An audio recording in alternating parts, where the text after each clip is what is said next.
kita melaksanakan semua protap pengamanan VVIP yang ini sama diperlakukan seperti itu, sehingga kita melakukan koordinasi dan komunikasi dengan seluruh unsur sehingga seluruh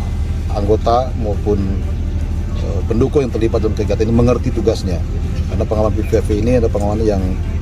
harus maksimal dan tidak boleh ada kesalahan, sehingga seluruh unsur dipastikan mengerti dengan tugasnya. Jadi tidak ada hal khusus, cuman karena protap memang sedemikian rupa sudah ada sehingga kita melaksanakan semua itu dengan sebaik-baiknya.